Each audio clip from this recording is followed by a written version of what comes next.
Now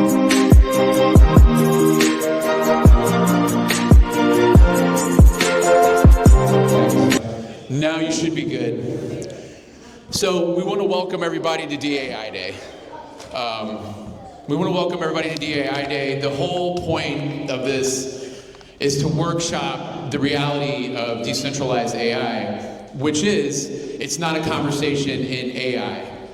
When people talk about AI, they talk about legacy AI like OpenAI, and Meta, NVIDIA, and these major players. And we have so much to offer the space on an existential level and on a business case level. So that's what we're tackling today. And I'm here with one of our partners. I'm with Wire Network, and we're here with one of our awesome partners, Manifest. Represent Manifest. We have Aether in the house, Mark Ryden at Aether. We have Ritter in the house, we have Virtuals in the house, and a lot of other amazing partners. Dias, we're partnering with Dias. And so we're really excited to get started. So yeah, take it away. No, as Doug was saying, and can I get a big hand of applause for Wire for putting this all together? Thanks, everyone. Yeah. Now, so one of the biggest things that we sort of are tackling is we talk about decentralized compute, and as we're battling infrastructure that is centralized, data, driven of taking data, how do we come ahead? How do we step ahead of that? Because this is one of those things where it's not needed, and people don't think they need it until they need it. And so all the builders here are working to build, I guess, insurance protocols in a way of protecting user information, data, and allowing for, I don't want to free future type of thing, but a better one. Absolutely. And so thank you, Taco, and thank you, Manifest. Big round of applause for Manifest. Thank you, guys. And first up, thanks, my brother. First up, we're tackling user adoption, and you can introduce us, sir. I get to introduce people? Oh, so I get to MC today because Doug is pulling weight on as an amazing moderator. So our first panel today, we're going to go right into this. And one of the things I really want to remind people of is the acoustics in here are awesome. Okay? So if you are having a conversation with someone, please take it into the next room. That's all I ask. You will want to talk to everyone in this room. Do it in the next room. Give the people on stage their moment, because you came here for them, just like you'll be on stage. You want people to respect you. That is the number one thing I ask for. And if I have to pull a Lou Kerner and tell you what to do with that sound, I will. Because we respect our founders, we respect builders just like you want to be respected. That's all I ask. So our first panel today is why users still choose centralized AI over decentralized alternatives and how to convert them. We have on this panel Doug Keeney moderating, Michael Casey from Deis, Mark Ryden from Aether, and Kyle Cohen in the Morpheus chair today. Deis, Morpheus, Aether, and the big man from Morpheus. We give him a round of applause. Come on up, guys. So one of the really cool things is you guys all get to share a mic. Yeah. Well, on a very hot day. So breathe easy. No, I'm not going to spit on it in the first Breathe place. easy. So guys, let's just start with the fundamentals. First of all, can you introduce Deis and tell us a little, and yourself, and tell us a little bit about your mission? Yeah, and you'll hear from me a little bit later in the day, or I'll get more of a detail into what Deis is all about in that. But just very quickly, Deis is the Decentralized AI Society. We founded this about a year ago. It is an organization that represents all sorts of different builders of what we call the DEAI stack. So everyone from deep in compute to decentralized storage up to decentralized verifiable AI agent frameworks and the full array of data providers and everything else. So that's who we're basically all about, trying to enable the collaboration and team building that needs to be done here to take on the big guys with this scrappy bunch of brilliant developers in a constructive way. Awesome. Mark from Aether. Yeah, hey guys, Mark here. At Aether, we build distributed GPU infrastructure for AI and gaming companies. You can think of us like an AWS or a Google Cloud, except we focus exclusively on enterprise-grade GPUs, and we don't actually own any of those GPUs, right? So we're like a Filecoin or a DPIN, for those of you familiar with the space. But effectively, we aggregate huge amounts of enterprise-grade compute from places where it's underutilized or under-optimized, resurface it, and make it available for people that need access to this compute all across the builder world. Awesome, thanks. Kyle from Morpheus. Yeah, so here with Morpheus. Morpheus is a decentralized AI inference ecosystem in a similar fashion where it's a marketplace where providers and consumers can come and offer and get access to permissionless decentralized AI.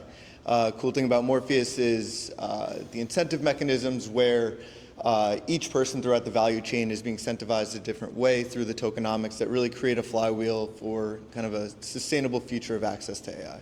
Kyle, why don't you keep the mic, and I want to ask you from Morpheus and from your perspective, let's just kind of start with the core, the fundamentals around centralized versus decentralized AI.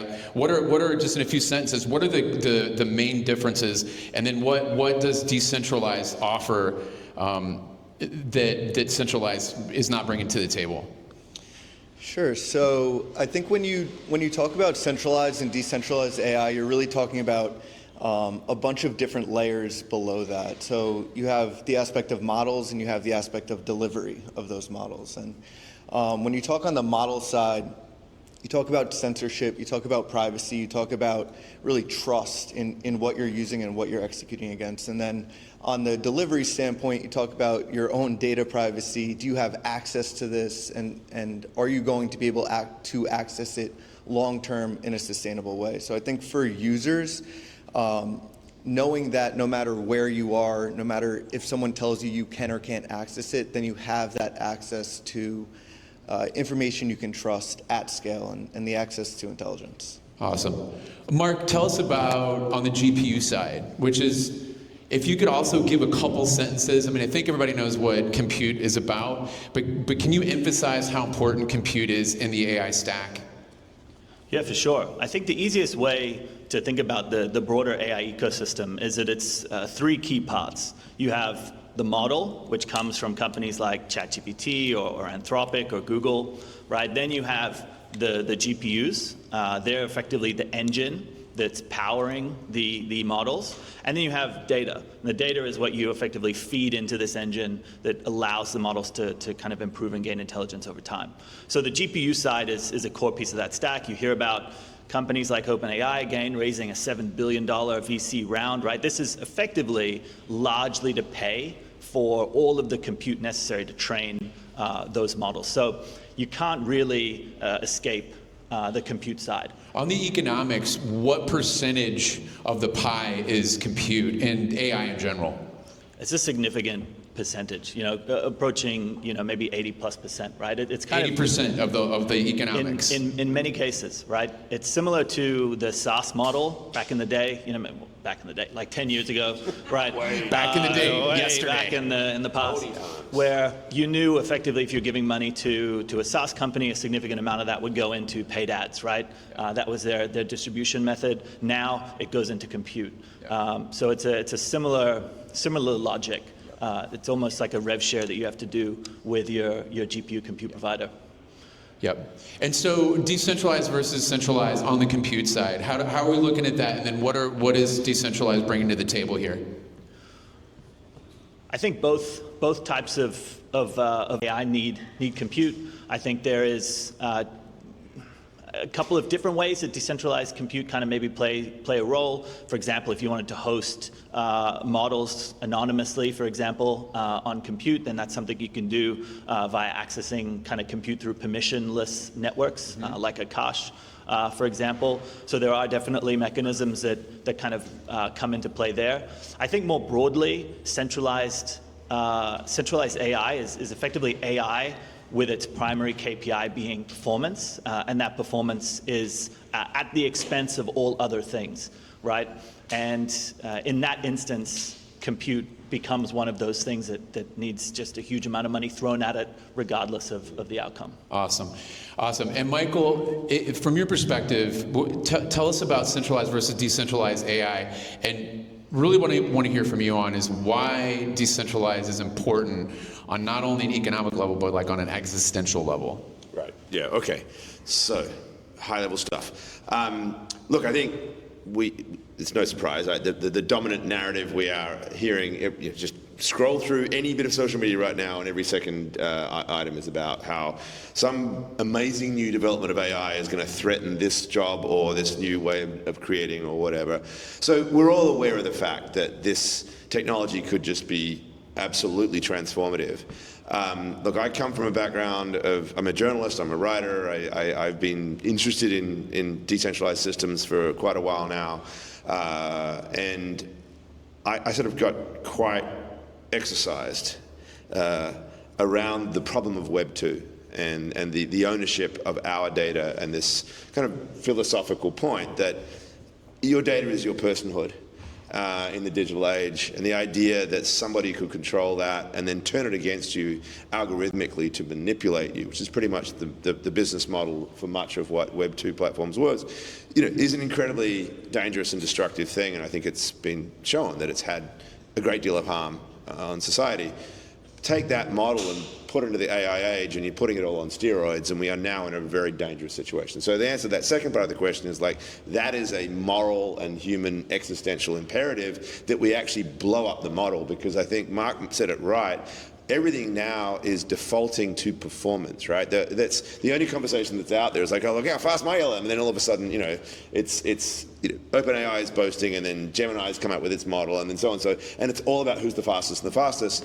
And if the entire system is incentivized to just get bigger and faster and better, it is going to just ignore whatever societal benefits there would be from approaching that data from a much more decentralized thing. It's just going to snorkel up all that data and try to win on those grounds. So for me, the decentralized question is actually about the question you asked.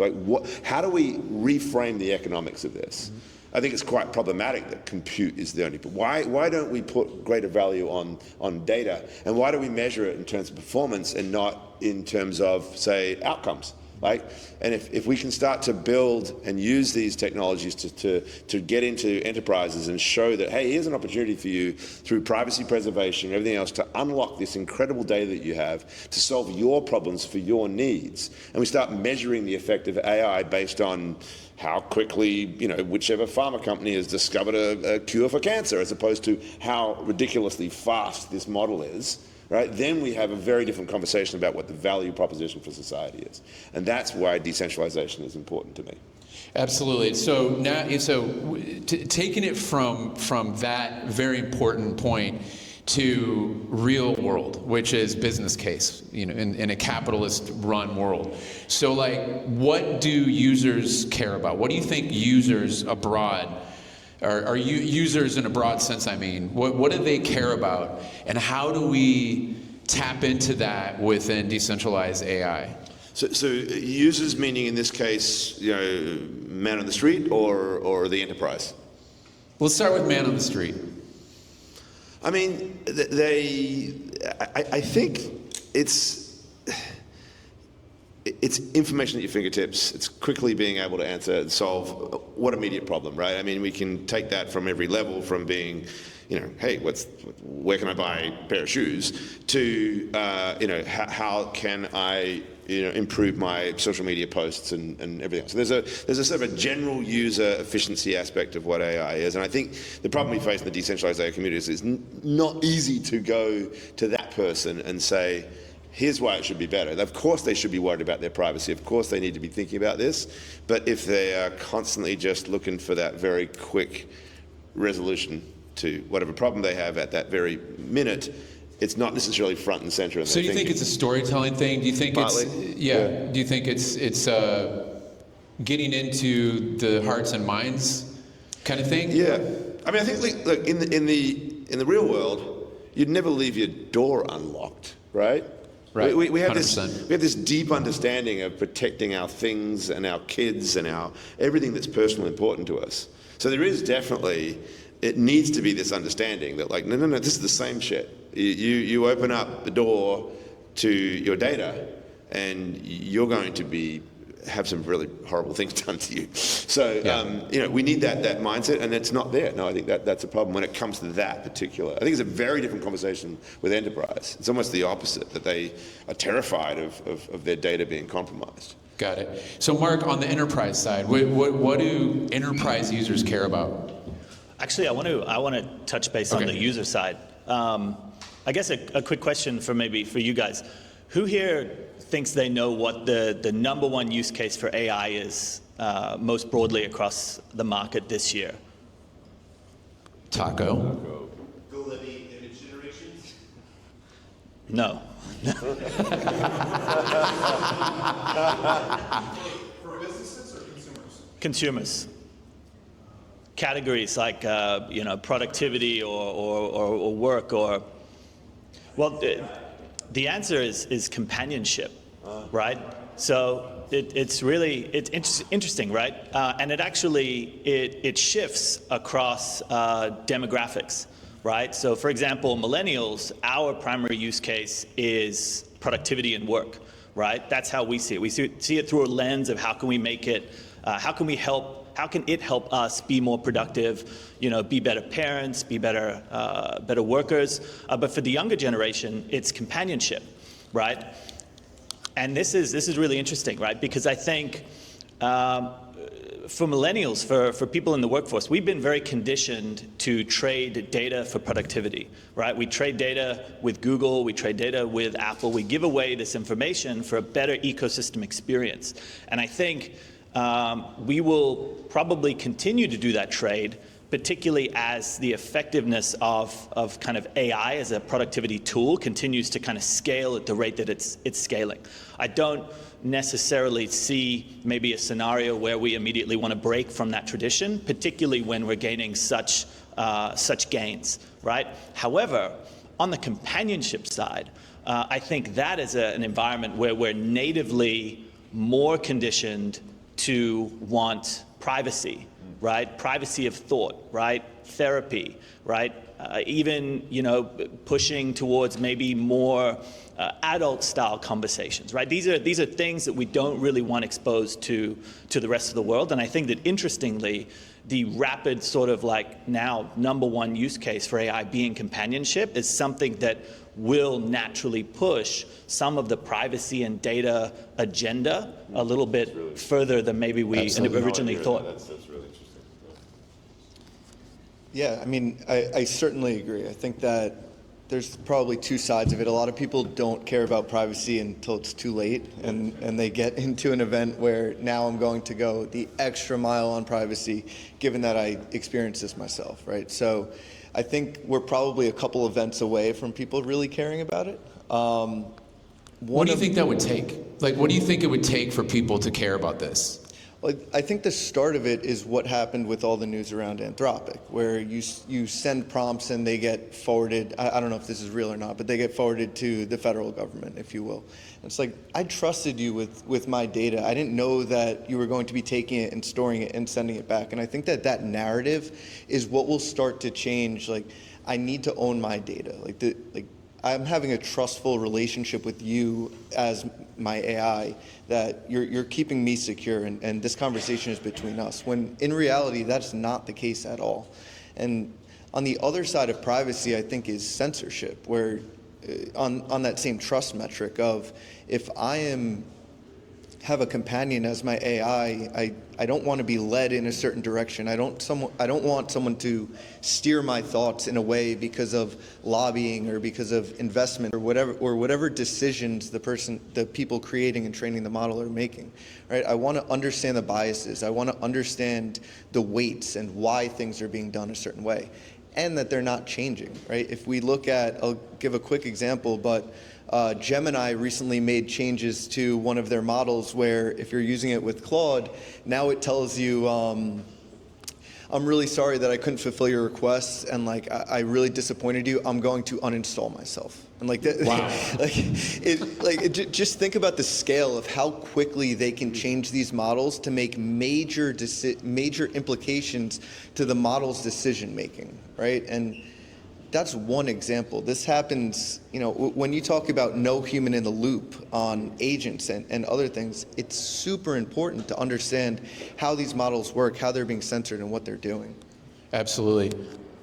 Yeah, I mean, I just want to point out, I think we probably all saw that there was that big password leak, right, within the last kind of week or so, like 19 billion passwords released. I mean, did that have any real meaningful impact in anyone's behavior, right? I don't think anyone now looks and goes, oh crap, like having my passwords there or sharing my data in this way put me at risk. I think most people just went, oh, I better change my password.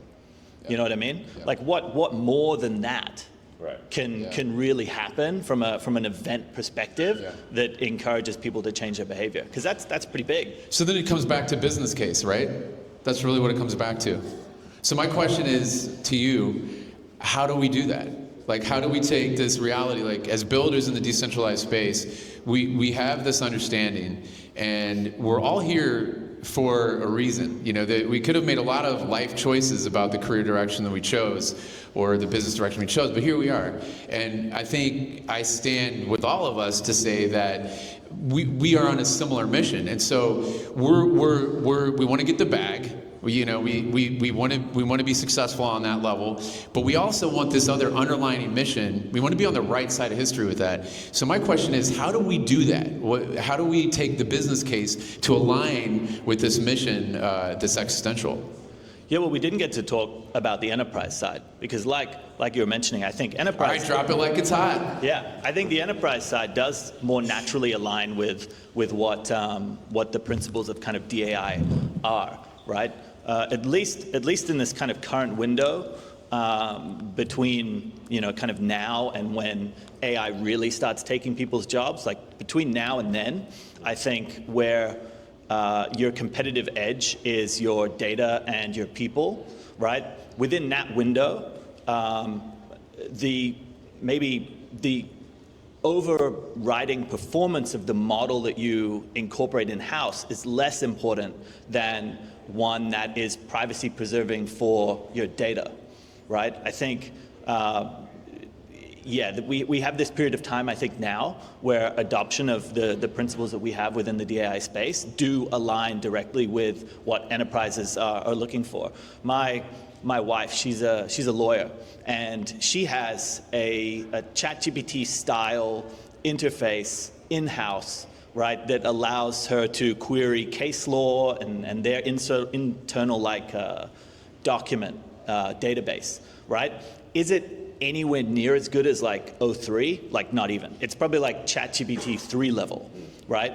But it serves a purpose, right? And it is a massive efficiency gain for their team, but it doesn't put them at risk.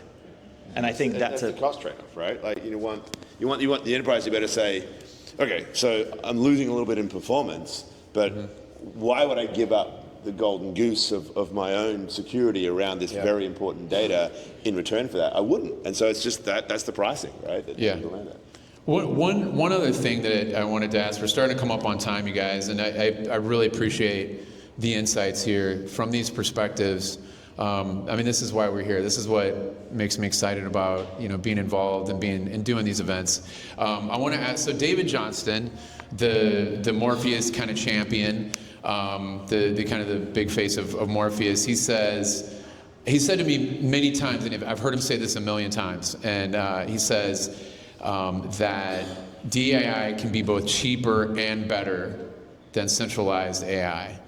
So I'm asking you, do you guys agree with that? And if so, how? Yeah, I certainly agree. I think that maybe not right now, but I think that creating the infrastructure and creating the rails is what's critical there, right? Morpheus having a decentralized compute marketplace, you're allowing for these major data centers to offload excess compute when they normally couldn't, right? You're bringing that down to the user level to reduce costs for them. I think that someone today is probably going to talk about open source versus closed source performance and show that gap getting smaller and smaller and smaller over time. And eventually when we get to crowdsourced training and reinforcement learning, we'll see open source at par or above closed source in a lot of cases. So I think that with what David said, I think that's a vision that I certainly agree with, and I think that the short-term goal is get everything in place so that you're ready and you have something to be there when it happens. Awesome. What do you think, Mark? Yeah, I think, like I kind of mentioned in the beginning, if your primary goal is just pure performance, nothing really at the moment is able to beat the stuff coming out of the Frontier AI labs. I think there are definitely examples of weird little spaces where DAI or open source AI is actually kind of maybe better already, right? For obvious reasons, I think things like the adult industry, right? They are building models that are far better at doing that sort of thing than anything you'll see coming from the centralized sort of labs. Again, for obvious reasons. A weird one is long-form creative writing, right? So people, there's all of these really interesting, I'm a big book nerd, and there's all of these big like Reddit forums for creative writing and people that like using creative writing, AI for creative writing. And there'd been like these stealth nerfs to the mainstream models, making them just worse at long-form creative content over the past year.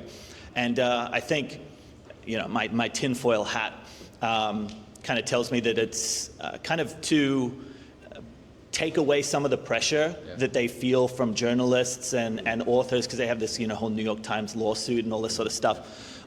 So I think that actually open source models are far ahead from a creative writing perspective at the moment. I don't know how long that'll kind of remain, but I do think there are these interesting little spaces where you do have kind of performance wins for DAI.